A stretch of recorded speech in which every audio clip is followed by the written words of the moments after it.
गठबंधन हुआ है, हम तो बहुत पहले से चाहते थे और इस तहरीक के शायद बानी हैं हम। शुरुआत की थी हमने इस बात की अपनी पार्टी में, अपने अखिलेश साहब से, कि समाजवादी और बहुजन समाज पार्टी का इत्तेहाद ही कोई बदलाव ला सकता है। पूरे हिंदुस्तान की सियासत का रुख बदलने के लिए उत्तर प्रदेश अकेला काफ़ी है। देखिए, हमें कोई खुदाई दावा तो नहीं है, लेकिन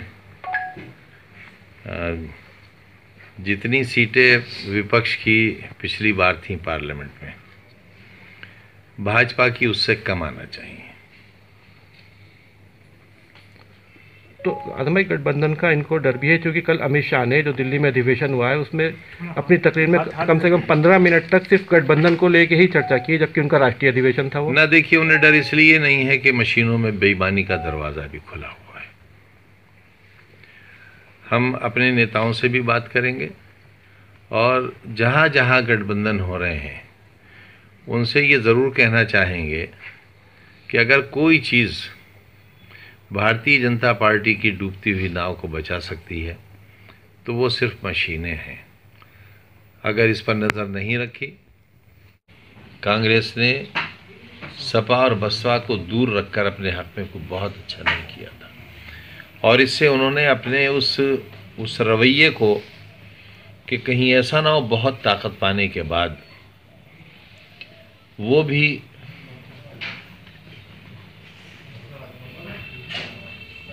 उन रास्तों पर फिर उतर आए जिनकी आज भी उन पर टीका टिप्पणी होती है।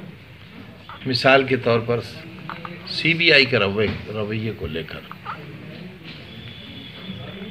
भारतीय जनता पार्टी अगर दोषी है तो कांग्रेस ने भी कुछ इस्तीफा देना पड़ा। उनके सुप्रीम कोर्ट के आदेश के बाद उनकी पोस्टिंग हुई, फिर भी उसके बाद उनको, इसीलिए तो आपसे कहा कि भारतीय जनता पार्टी ने जो शीर्ष संस्थाएं थी उनका क्या हिस्सा किया। इसीलिए मैं आपसे कह रहा हूं कि जब इतनी मजबूती से और इतनी हठधर्मी से और इतनी बेशर्मी से कोई कहता है इतने पाप करने के बाद, तो उसकी कोई वजह होती है। हालांकि आपने जो ये कहा कि उन्हें डर है, डर तो कोई नहीं है। उन्होंने तो ये कहा है कि हम 74 में 174 सीटें जीतेंगे, 73 के बजाय 173 जीतेंगे।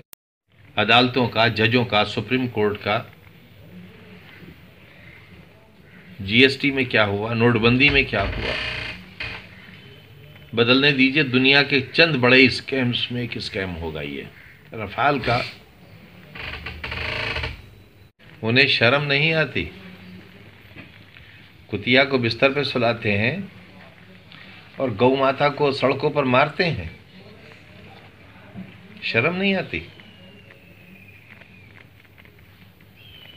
लूट लिया पूरे देश को। उनका तो 42 दलों का गठबंधन है। सही करेंगे, सोचें, चूहा कहाँ से घुसेगा, नेवला कहाँ काटेगा, सांप कहाँ काटेगा। पहले तो चूहे से बच लें, अपने सारे बिल बंद करके रखें। देखिए, इस गठबंधन में या जो मुल्क में बदलाव आ रहा है, कहीं भी मुसलमान अपने आप को इस मेन स्ट्रीम की धारा में जो राजनीतिक बदलाव है उसमें कहीं किसी किस्म की वो बाधा नहीं बनना चाहता। हम जानते हैं कि हमारे वोटों की बहुत ज़रूरत नहीं है, लेकिन हम ये भी जानते हैं कि हमारे वोट किसी बदलाव में मददगार ज़रूर हो सकते हैं। हमारे तस्करे की भी ज़रूरत नहीं कि सिर्फ कह देने से न देश बचेगा न संविधान बचेगा। संविधान तब बचेगा जब हमारा जुडिशल सिस्टम बचेगा। अगर हमारा जुडिशल सिस्टम नहीं बचा तो संविधान नहीं बचेगा। अभी ये जो बिल पास हुआ है अगड़ों के सिलसिले में, ये संविधान और हमारी न्याय प्रक्रिया के लिए एक बड़ा प्रश्न चिन्ह है। अब इस पर क्या अदालतें रुख इख्तियार करेंगी वो तो वो जानेंगी, लेकिन सच बात यह है कि संविधान को बचाने के लिए भी हमें अपनी न्यायिक व्यवस्था को बचाना होगा। अगर वो कहीं कमज़ोर होती है, सुप्रीम कोर्ट कमज़ोर होती है, क्योंकि सुप्रीम कोर्ट के लिए सत्ता में रहे दलों ने जिस तरह के अपशब्दों का इस्तेमाल किया, जिस तरह की धमकियां दी, और गुजरी रात तक ये कहा गया कि घिराव अगर होना चाहिए तो सुप्रीम कोर्ट का होना चाहिए। तो जो लोग अराजकता की इतनी मंजिलें पार कर चुके हों, उसको मद्देनज़र रखते हुए गठबंधन करने वालों को इस बात का ख्याल रखना चाहिए कि अगर हमारी न्यायिक व्यवस्था पर कोई आँच आ गई तो फिर कोई व्यवस्था बचेगी नहीं, उसे बचाने की जरूरत है।